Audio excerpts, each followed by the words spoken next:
If you walk through the Sunday school department of a Protestant church, you'll probably see some pictures of Jesus hanging on the wall. It's not that anybody knows what Jesus looks like, but artists have depicted Jesus over the years, and they are fairly popular. We have one hanging in our living room. Now, although you might see them in Sunday school rooms and in hallways, I don't think I've ever seen a picture of Jesus hanging in the sanctuary of a church. Now, there may be, but I've never seen one. I've seen stained glass windows with depictions of Jesus in them, but not a picture in the sanctuary. Now, I don't think I've ever seen a picture of God, though, in the Sunday school department or in a sanctuary. Now, there may be one hanging around somewhere, but I don't think I've ever seen it. And so why is this? Why are pictures of Jesus so common, but not in the sanctuary other than stained glass windows? And why do we see no pictures of God? Well, Protestants, and even to a certain extent Catholics, have inherited the remnants of a debate that's gone on practically since the beginning of Christianity. It's called Aniconism. We've talked about this before in a different context, but I wanted to talk about it today a little differently. And Aniconism is just a word that means prohibition of any images of a deity. It's the prohibition of any images of God. Now, prohibition of images of God is something Christianity inherited from Judaism, and it comes from the second commandment. The second commandment says, "Thou shalt not make unto you any graven image or any likeness of anything that is in heaven above, or earth beneath, or that is in the water under the earth. You shall not bow down to them nor serve them." Now, literally, what that reads, if you go to the Greek, is, "You shall not make for yourself any carving or representation of anything." That's what it literally says. And when you look at it in that literal translation, it's pretty strong. You cannot make a carving or representation of anything. It prohibits both of those crosses there. It also prohibits things like artificial flowers. It prohibits paintings of a scene. It prohibits any kind of statue. It literally prohibits a carving or representation of anything. That's the literal sense of that commandment. It's usually interpreted, though, simply to mean that we're not to make gods for ourselves, that we're not to go out and get a piece of wood and carve some kind of face on it and start worshiping that as a god. Now, if you remember the account in the book of Exodus, the Hebrews had left Egypt. They were wandered around the wilderness. Moses was up on the mountain talking to God, and they got sort of antsy about not knowing what we're going to do, so they made a golden calf and started worshiping it. Now, that's usually what we think of being prohibited with this second commandment. That's not what it says, but that's the way it's been interpreted. Now, Jews have traditionally interpreted it to mean that you're not supposed to make a representation of God. Again, that's not what the commandment says. That's the way it's been interpreted, though. Now, for that reason, traditionally, Judaism has prohibited making any kind of representation of God. And that belief carried over into ancient Christianity. We have been told that the ancient Christians inherited that belief from Judaism, and the notion of representing God in any kind of image then was foreign to the ancient Christian. But now, as Christianity spread, it spread into countries where people were not Jews. It spread into countries where people had religions in which they regularly had statues or carvings or drawings of gods that they worshipped. And to those people, that was perfectly natural. They had grown up with that, It was perfectly natural. And so it was perfectly natural to them as they became Christians to try to make pictures, drawings, statues, or whatever of God and Jesus. And actually, archaeologists have found various statues and images that are believed to represent Jesus dating back to the 100s. And as you get into the 200s, drawings and sketchings and paintings of Jesus become more popular. And that created problems. Remember, there was a whole group of Christians that thought you should not do that. And they were opposed to it. Now, by the early 4th century, we begin to see writings surviving that are opposing these uses of images of Jesus. The earliest surviving document from this comes from Spain. It's dated about the year 305. And a group of Christian leaders in Spain issued a statement saying, you are not to have images of Jesus. And their reasoning was that they did not want those to become objects of worship. However, scattered throughout the early 4th century, we began to find more and more Christian leaders writing against this, so we know that it was becoming more popular. They said that images of Jesus were a violation of the 2nd commandment. Now, it was also in the 4th century, though, that Christianity became the official religion of the Roman Empire. And the Romans had large temples to the gods that they served. And when they became Christians, it was natural that they would want to build large buildings to worship God in. And that's where the idea of churches came from. The Romans started building buildings to worship God in, just like they had for the gods that they used to worship. And they used to have images of those gods in those churches, the pagan temples, and they began to put images of Jesus into the Christian churches they were building. Now, the official church, remember, was under the umbrella of the Roman government, and so the official church went along with that. You know, what else are you going to do? If the government's paying your bills and putting you in power, are you going to stand up and tell them that they're doing wrong? No, you're not. You're going to find a way to go along with them because you want to keep your wealth and your influence and your power.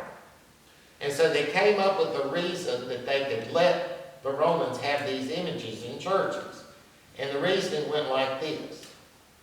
Jesus actually was a human being. So that meant it was okay to represent Jesus either in an image or a statue or a painting or something like that. Now granted, nobody had ever seen him, and nobody knew what he looked like when he was alive 400 years earlier, but he had been a person. So it was okay to represent Jesus that way. But God, they said, had never been a person, and nobody had any idea what God would look like, so it was not okay to represent God. Now, so what happened then was they said, you can portray Jesus, but not God. Now, there were scattered attempts to portray God in the ancient world among Christians. They were very few and far between, and the most popular way was as a hand. That they just portrayed God as a hand. But that didn't last long. Now, by the year 500, the use of images of Jesus had exploded. They were not only found in churches, but they were also found in people's homes. And during the 500s, another couple of practices developed. The practice of bowing before these images of Jesus and the practice of burning candles in front of them. Now, nobody knows how those two practices developed. We just know that by the 500s, we began to see that. Now, by the 700s, elaborate devotional practices had developed that people did in front of these images of Jesus. And something else had developed by the 700s. That was the belief that these images could channel divine power. It was believed that paintings or statues or crucifixes of Jesus could channel the power of God. In other words, praying in front of one of these things was more powerful than praying without it. And so the use of images was becoming very popular in Christianity, and the images themselves began to be seen as channels of God's power. They're no longer just a picture of Jesus.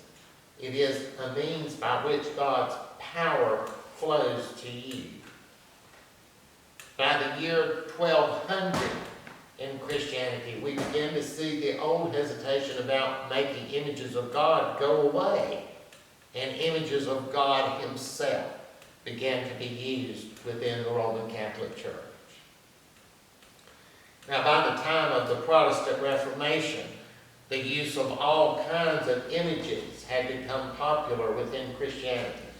Images of God, images of Jesus, images of various saints, and these images were thought able to channel spiritual power, and they were venerated as sacred objects in themselves. Now, when the Protestant Reformation came along, it didn't bother some Protestant leaders, didn't bother Martin Luther. He didn't regard them as being special objects, but it wasn't a major issue for people like Martin Luther. But for other Reformation leaders, it was a big issue. As we've talked in here before, for all the press Martin Luther gets about the Protestant Reformation, his influence was really very minor. By far the most influential person in the Protestant Reformation was John Calvin. And John Calvin absolutely detested any kinds of images. He said they were pagan, and he forbade their use. He forbade the use of any kind of images in churches, even crosses. Nothing. You couldn't have any kind of image in a church. But now, of course, as the years went by, stuff like that always softens, and it did. Crosses began to creep into Protestant churches. And sometimes even pictures of Jesus were used in stained glass windows.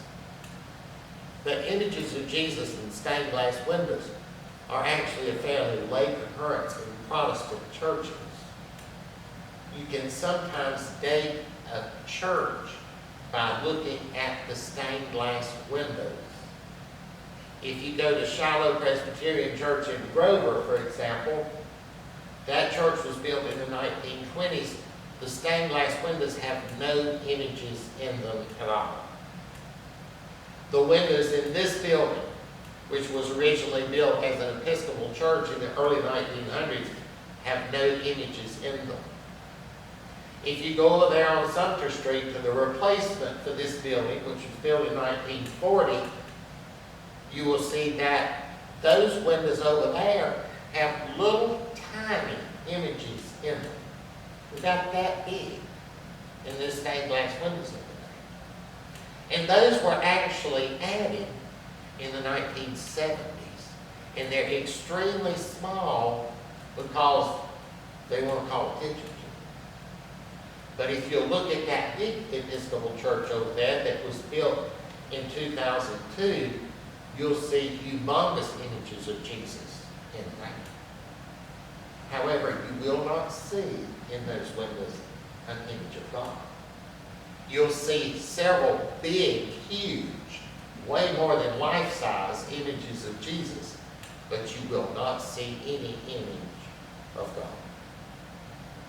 And so just by looking at stained glass windows, you can trace these images becoming acceptable. The early 1900s, you don't have them. By the mid-1900s, you can have them, but they're small. And by the year 2002, you can have them 3 times life size, and it's okay. But there still remains hesitancy about using pictures of God. And there still remains hesitancy about using pictures of Jesus in a sanctuary. Now, they may be all over the place now, I don't know. But at least in the time when I was in different churches, that I never saw one. In general, Protestants do not use images of God. Images of Jesus, yes, but not images of God. It all hinges on how you want to interpret the second commandment. Is it just a prohibition against making things and worshiping them? Is it a prohibition about making images of God? Or is it something else? Why, though, do Jews attach such importance to not making images of God? Have you ever thought about that? Why would they think it's a sin?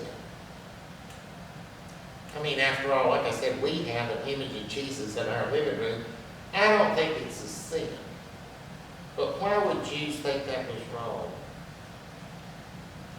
You know, we retain and remember more of what we see than what we read or what we hear. Images are much more powerful than words. That's why school teachers used to write on blackboards and draw diagrams and map out things and stuff. If you see it, you're going to remember it a lot better than if you just hear it. The visual makes more of an impact on us than just hearing something, or just hearing about it, or just reading it. When we see something, we remember it, and it stays with us longer. No one knows what God looks like. If you wanted to make an image of God, where would you start? But let's say that you made one, what you thought God looked at, and then somebody else saw it. What would they think? They'd think God looked like it. That's why Jews are so adamant against making images of God. It would be misleading. Nobody knows what God looks like. If you came up with your idea, somebody else might get the wrong idea from that. So let's just not do it. Let's think about images of Jesus for a minute. No one knows what Jesus looked like. No one really knows for sure what inhabitants of that part of the world 2,000 years ago looked like. Did they have dark skin or light skin? Were they short or were they tall? Did they have kinky hair or did they have straight hair? How were their eyes shaped? How were their noses shaped? What kind of clothes did they wear? How did they wear that hair? We have no idea. None whatsoever. Yet when we make an image of Jesus, a picture, we make something up. And when we do that, we put into someone else's mind, this is what Jesus looked like. The way most people view Jesus has been greatly influenced by the pictures of Jesus they have seen. I remember as a kid, in Sunday school, seeing pictures of Jesus. And also pictures of the disciples and Moses and the Red Sea and all this and the other. Well, you get the idea that's what it looked like, you know. Who knows what you did? Every one of us in here is smart enough to know that no artistic image is really the way Jesus looked. But I will guarantee you, for each one of us, the pictures we have seen of Jesus during our lifetime has greatly influenced how we think of Jesus. And the pictures we have seen of biblical accounts has influenced how we view those accounts. In fact, those things may have even influenced us more than the words of the Bible itself. The images we have seen of Jesus throughout our life are probably one of the main determinants of how we think of Jesus. Have those images given us the right idea about Jesus? How could we ever know? How could we ever know? And that is the reason for the Jewish prohibition of images of God. If you try to portray God by using images of God, you will influence how other people view God by your portrayal. I've always been hesitant about portraying biblical scenes. We have to be very careful about that. When I was in seminary, I was taking an education class, and each one of us had to come up with a lesson plan and present a short lesson to the class one day. And this one woman, some people do that, they'll go all out, This one woman came up with her lesson plan, and she was going to present something from the book of Ruth. And so she brought her CD player in there and had the music going. She had a shawl wrapped around her and all this, that, and the other, sitting at the table talking to us. And I thought, the way she portrayed Ruth and the music she had lost, I thought, she has portrayed Ruth as a 1925 Central European Jew.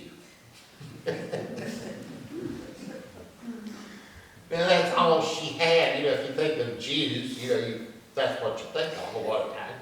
That's all she had to go on. And so she portrayed a woman from 4,000 years ago as being somebody that lived in Estonia in the year 1923. Well, see, that's the danger of that stuff, because we give somebody the impression that that's what it was really like. And so we want to stay away from that.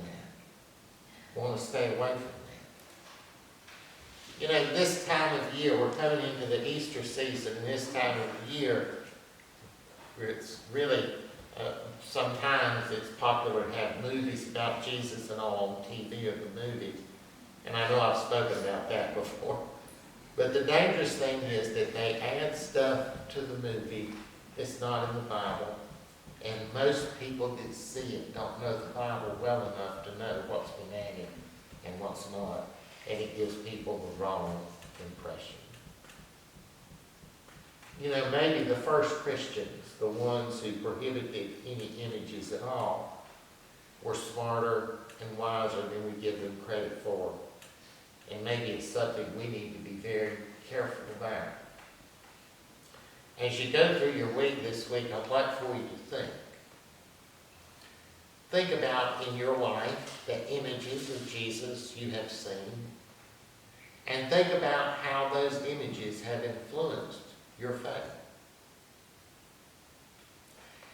If you see Jesus portrayed one way, think of portraying Jesus completely differently. And how would that influence your perception of Jesus? How would that influence your interpretation of the Bible and your interpretation of Christianity?